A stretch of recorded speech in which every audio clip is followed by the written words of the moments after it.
Hi guys. Hello. We are in a new part of the studio. Actually, a new studio. We're in a new studio. I say new part of the studio, don't I? Yeah, we're in Mike's photo studio, which is the new home of the podcast. It's nice and quiet at the moment. At the moment, until people walk past. And so we apologise if we're picking up people. Like that. Safe, right on cue, like. Yeah, right on cue. There we are. I want to echo in sort of. But there we are. Yeah. Should we let him finish? In all fairness, it's just actually two old chaps having a conversation. It's really loud. Yeah. But we've now been sorting through the Halloween footage. Yeah. You have? Yeah. Kurt's desperate to find out what's on there. He is. He's so keen. He's so keen. Kurt's so keen. All week, his messages popping up. When are you uploading the video? When are you uploading the video? No! I haven't. I'm so glad you didn't ask me. So sorry photograph. It's still on the computer. But yeah, it was good. It was a good investigation. We probably some picked weird things. Yeah. Some very weird things this time. Obviously, the reveal process is going to determine whether or not they are paranormal or whether they're just tricks of the spirit box, which we've got some interesting things from all evening. Yeah, and we do have a couple of photographs to pay attention to as well. Yeah. One with a very weird, I'll say, orb light in the room, and there's no actual light. No light source. It's really strange. Yeah, it is. I'm going to actually run that through some checks and see if we can figure out what it is. But it's a weird one, as And then with the video shot with the GoPro, it's obviously is a bit too dark, so I'm going to try and lighten it up where I can, and who knows, try and catch the shadow person that Kurt saw freaked him out upstairs.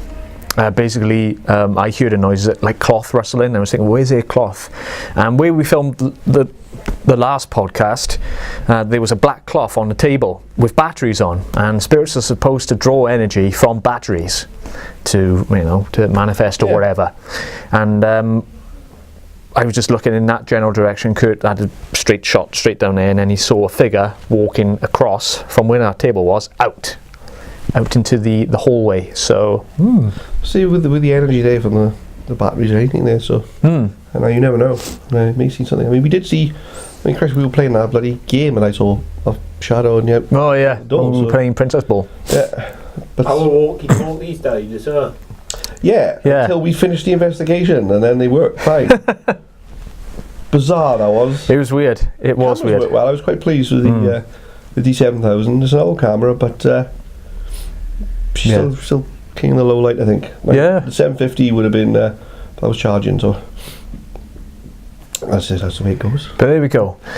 Anyway, we may publish a video of what we found at some point once we get around to doing it. It's just like over I'd say easy 5 gig of stuff to go through, so it's going to take a while. So the first topic I think we should discuss is really when you're being creative and when you're doing photos or you're doing film is tackling the creative block. It's like when you suddenly hit that impasse and you can't get around it. It could happen at any time. You could be in the best flow of your career and you just could be banging out effects or banging out photos, and then all of a sudden, boom, it's gone. You suddenly lose your spark or whatever. I mean, I pretty much lost my spark over the summer, mainly due to uncertainty of my full-time job. Because the place I was working on was due to close, and I didn't know whether I was going to have a job to go to at the end of July. So a lot of that played on my mind. And bearing in mind, you'd also just bought a car. Yeah. Which didn't help. On finance as well, which is tremendous. That didn't help.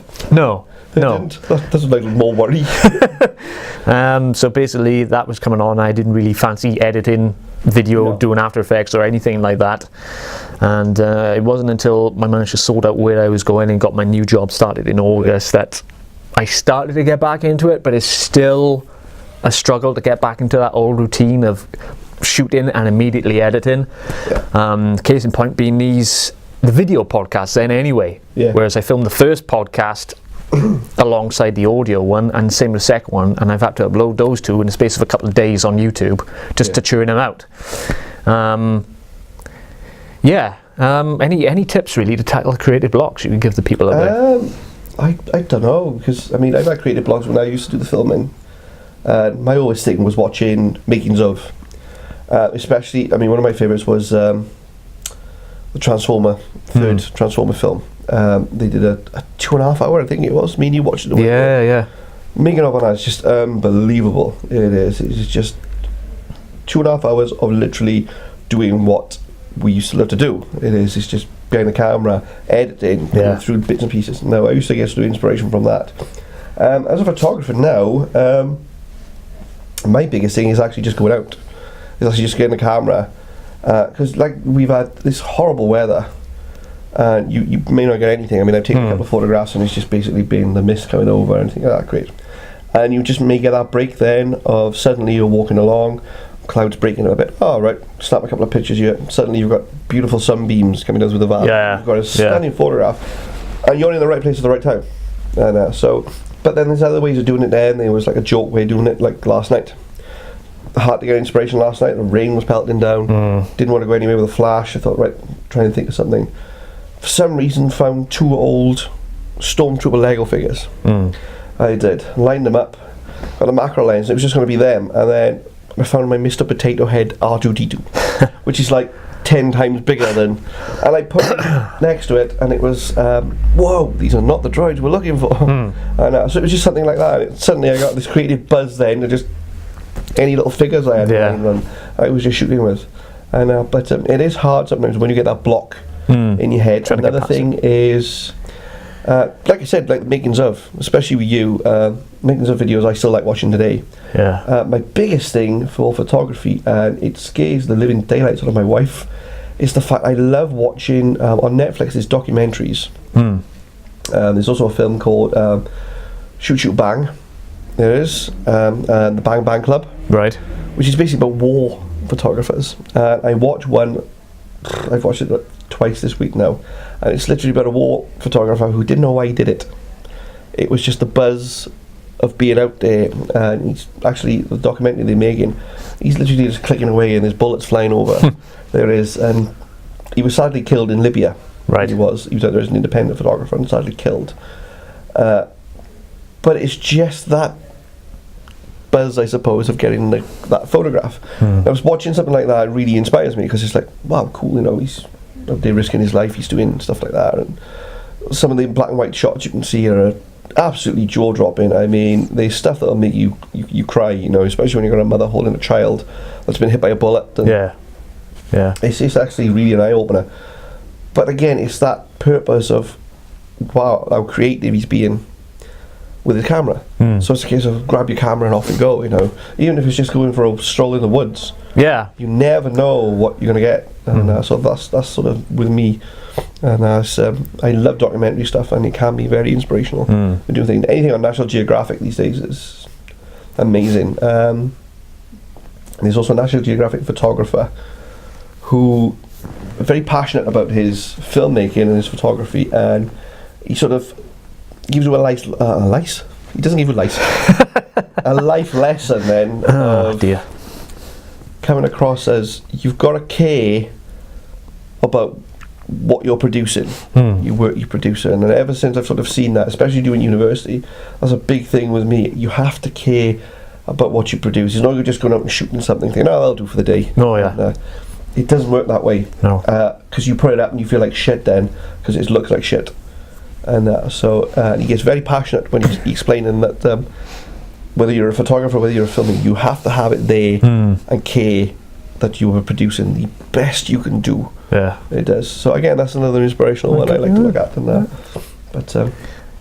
but I would say other things to think of as well. It's just down tools if you have the block. Go out for a walk. Just coffee. Coffee always helps. Sugary donut. Do something else you enjoy, like reading a book, going out on your bike, playing sports, or anything like that. Just going to watch a film to draw that inspiration, and it will come back to you. You know, if it's something that you're passionate about, it will come back to you. It won't leave you forever. Oh God, no. It's having that. Everybody has a mental block, whether it's writers, whether it's filmmakers, photographers, artists, songwriters. Perfect example. They all get mental blocks, so that you need something to do. Just take it away. I mean, I can have a mental block and don't know what I'm doing for the day, for the photo of the day. And just stick a camera in the car, drive. He's actually come with me, and it's like, we've got no idea. We'll just end up somewhere. And the next thing you know, we've just driven across a mountain road and found the most beautiful bloody lake or scenery that we've ever seen. And you think, well, we didn't know this was here. You know? So it's just, again, things like that, you know. It's inspiration that you'll suddenly just jump at it. Yeah. It will. I think it's important to maintain that balance as well. You don't want to be doing editing or photography all the time. No. You need to break it up. You need to break it up. Because if you do it constantly, 24 hours a day, you will inevitably end up feeling tired about it. Yeah. So you need to break it up and do something different for a couple of days if you can. Yeah. And fingers crossed, the creativity will come flooding back to you. Yeah. So, right, shall we go on to the next topic then, which is editing recommendations for PC work? That's something I can think of. Yeah. Well, for me, it's Lightroom, Yeah. Photoshop. Photoshop's probably the biggest tool used in any photographer, any designer these days. You've got InDesign, and there's another one I can't think of the name of. You may know it, Kurt. Illustrator, thank you. I've used both, hated both of them. InDesign and Illustrator, they're both pain in the arse. They are. Photoshop, a lot more flexible. But when I edit my photos, I just use Lightroom. Right. I love Lightroom. I love the versatility of Lightroom. I love the fact that it gives you such easy access to sliders for exposure, for highlights, shadows, light, clarity, you know, even bringing out haze. Yeah. And it's so simple that you can take a photograph that you shot and you think looks fantastic on the camera, spend 10 minutes with Lightroom, and suddenly it's wow. Yeah. It just blows up in your face. Yeah. Whoa. And because you get to be able to tweak literally everything in Lightroom. Apart from obviously masking and things like that, but you shouldn't be doing that anyway, because obviously if there's something in your photograph in your first place, you should either wait for it to move or shoot round it. Yeah. You should. It's like people that do crop. I'm not a fan of cropping. When I'm out shooting, I try and line up. I try and use the rule of each corner, which we were taught in the first year, which is I shot a road. I shot a couple of roads actually, and a train track, which you shouldn't do. But this was Blenheim train track, wasn't it? Trains on it. And but don't go on blind train tracks. I'll tell you that now. But again, rule of the corners. I mean, it literally on my knees on a train track, which is not the best idea. Trying to get both tracks to line up in the corner of my viewfinder, but took me 6 shots. But the shot I got, I didn't have to crop. It's there. It's lined up in the corner of each track, so it looks like it's coming from the corners of the photograph. So, yeah, Lightroom I love. I absolutely love Lightroom. Phenomenal tool. There is. Yeah, certainly if you get the shot you want in mind before you go into the editing process, that's like 90% of your job done then. It is, yeah. You just got to do some colour correction and whatever, and then off you go. I mean... and don't be a one finger clicker. It bugs me. I see a lot of amateurs doing it. I've met a couple. It just bugs me so much because they're on single shot. I was like, well, that's nice. Click. You know, and then they'll wait for something and take another one. Oh, click. No. Just stick it on. Just stick it on rapid trigger. Just blast away. Because 9 times out of 10, I shoot 10 photographs of one thing, and I will pick number 7. Yeah. Because something in that photograph's different. Everything else I shot, even if it's just seconds between them, there's something different in that shot. It opens my eyes up and think, ooh. Yeah, that's nice. Same applies with filming as well. When we shoot projects, when we first started my productions, it was often like, oh, one take, when it's done. You know? That was it. Yeah, that was good. But now on my productions, as these boys will testify, take after take after take after take. Yeah. And I will sit through them all and say, oh, that one's good and that one's good. And I mean, it's all about getting the best product. Since I've done uni, I think you've done a couple of courses with the filming. You can tell, straight off the bat, difference in techniques. Yeah. Difference in filming techniques with yourself. Where we've literally run out of light filming. Yeah. Perfect example was at the quarry. We literally had to go up I think it was the following day we went there. Yeah. And because we ran out of light off the first day. That's it for Crossfire. Yeah. Normally it would have been, alright, we're out for an hour. We've done it anyway, may as well carry on. You know. Forget the continuity, one scene dark, one need light.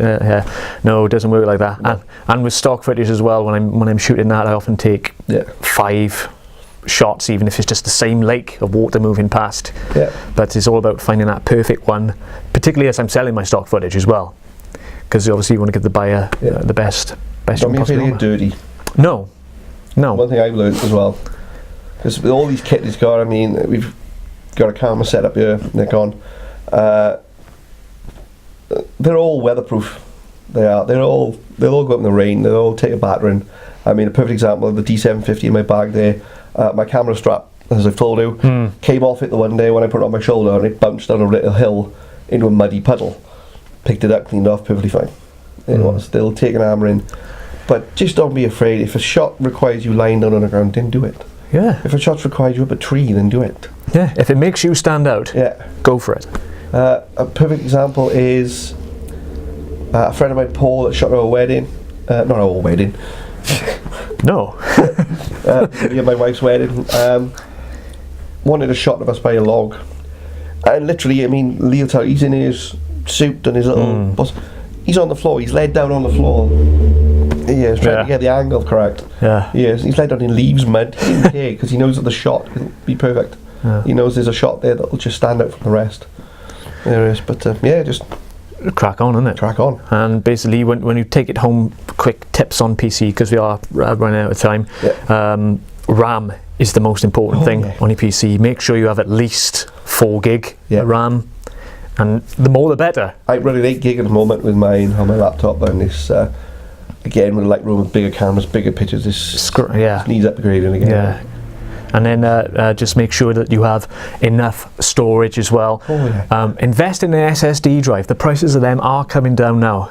I mean, I've got a 60 gig SSD drive in my machine, which I just mainly for rendering, and it only cost me about, I think it was $39.99. I think they're not expensive at all these days. No. And then if you can, try and get like a 250 gig one, which is again about £100 now, and compare that to like 3 years ago when they're like 300 odd quid for 100 gig, 120 gig SSD. But again, storage. If you just get yourself a 5 terabyte hard drive, which me and Mike both have the Seagates. Terabyte drives, 5 terabyte drives, whatever. And they mainly use for backup. But at the end of the day, backups are important. Because the last thing you want is for one hard drive to fail and then all your work, boom, is gone. So make copies, folks. Make copies. Well, I think that'll do. I think that'll cover it for episode 3 of the podcast. Hope you enjoyed listening over on iTunes, where we are now, or on SoundCloud. Brilliant. And for the video podcast, keep watching us on YouTube. So, cheers, guys. Thanks for watching. See you again soon. Bye.